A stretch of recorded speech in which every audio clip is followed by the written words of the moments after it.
ایک نوجوان نہر کے کنارے بیٹھ کر وضو کر رہا تھا۔ نہر کے اندر بہتا ہوا ایک مالٹا آ رہا تھا۔ نوجوان کی اس مالٹے پر نظر پڑی تو نوجوان کو بھوک لگی ہوئی تھی۔ اس نے نہر میں بہتا ہوا وہ مالٹا پکڑ لیا اور پکڑ کر اسے کھا لیا۔ جب نوجوان نے مالٹا کھا لیا تو اسے خیال آیا کہ یہ مالٹا تو میرا نہیں تھا، پتہ نہیں کس کا نہر میں گرا ہے، اس کا مالک کون ہے، کہاں سے یہ مالٹا آیا ہے، میں نے بغیر اجازت یہ مالٹا کھا لیا، یہ تو میں نے بہت بڑا گناہ کر لیا۔ شاید اس کا مالک مالٹے کو تلاش کر رہا ہو تو مجھے اس مالٹے کے مالک کو تلاش کرنا چاہیے اور اس سے معافی مانگنی چاہیے، یا اس مالٹے کے اس کو پیسے دینے چاہیے۔ تو وہ نوجوان مالٹے کے مالک کو تلاش کرنے کے لیے نہر کے کنارے چل پڑا۔ کافی دور جانے کے بعد اس نے نہر کے کنارے پر ایک مالٹے کا باغ دیکھا۔ اسے یقین ہو گیا کہ یقیناً مالٹا انہی درختوں سے کسی درخت سے نہر میں گرا ہوگا، تو مجھے باغ کے مالک کے پاس جانا چاہیے اور اس سے معافی مانگنی چاہیے۔ تو وہ نوجوان باغ کے مالک کے پاس گیا،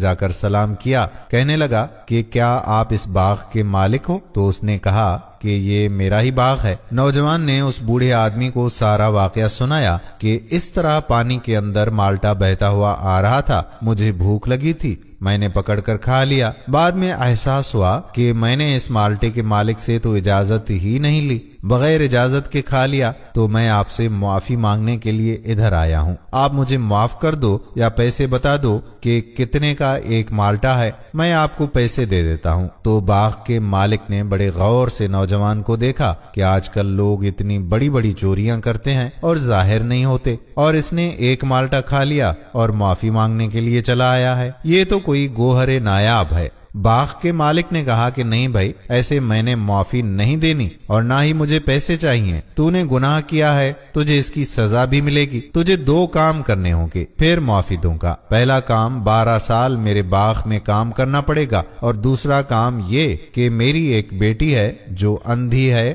بہری ہے، گونگی اور لنگڑی بھی ہے، اس سے شادی کرنی پڑے گی، نہیں تو قیامت کے دن میں تیرا گریبان پکڑ لوں گا کہ تو نے بغیر اجازت کے میرا مالٹا کھایا ہے۔ نوجوان نے کہا کہ ٹھیک ہے، میں 12 سال کام کرنے کے لیے تیار ہوں، بس آپ مجھے معاف کر دیں۔ تو اس نوجوان نے اس بوڑھے شخص کے باغ میں کام کرنا اب شروع کر دیا۔ وہ 12 سال تک اسی باغ میں کام کرتا رہا۔ 12 سال کے بعد باغ کا مالک نوجوان کے پاس گیا، کہنے لگا کہ بھائی 12 سال پورے ہو گئے ہیں، اب دوسری شرط کہ تم میری اندھی، کانی، لولی، لنگڑی بیٹی سے شادی کرو۔ نوجوان نے کہا کہ ٹھیک ہے، میں شادی کرنے کے لیے تیار ہوں۔ اب اس بوڑھے شخص نے اپنی بیٹی کی شادی اس نوجوان سے کر دی۔ رات کے وقت جب نوجوان کمرے میں آیا، کمرے کو لاک لگایا اور اپنی بیوی کے پاس آ کر بیٹھا، اور جب اس کا گھونگھٹ اٹھایا تو یہ دیکھ کر آنکھیں پھٹی کی پھٹی رہ گئیں کہ یہ کیا ہے۔ فوراً اس کمرے سے باہر نکل گیا اور سیدھا اس لڑکی کے باپ کے پاس گیا، جا کر کہنے لگا کہ شاید آپ نے غلطی سے میرا نکاح کسی دوسری لڑکی سے کر دیا ہے۔ آپ نے کہا تھا کہ آپ کی بیٹی اندھی ہے، گونگی ہے، بہری بھی ہے، پیروں سے معذور بھی ہے، لیکن جو لڑکی میرے کمرے میں بیٹھی ہوئی ہے یہ تو بہت خوبصورت ہے، صحیح سلامت ہے۔ تو اس بزرگ نے کہا کہ بیٹا، میں بتاؤں کہ میری لڑکی اندھی کیسے ہے؟ اس لیے کہ کبھی اس نے غیر محرم کو دیکھا نہیں، وہ گونگی اس لیے ہے کہ کبھی غیر محرم سے اس نے بات نہیں کی، اور بہری اس لیے ہے کہ کبھی غیر محرم کی آواز نہیں سنی، اور پیروں سے معذور اس لیے ہے کہ کبھی باپ کی دہلیز سے چل کر باہر نہیں گئی۔ اور جو تو نے 12 سال میری خدمت کی ہے،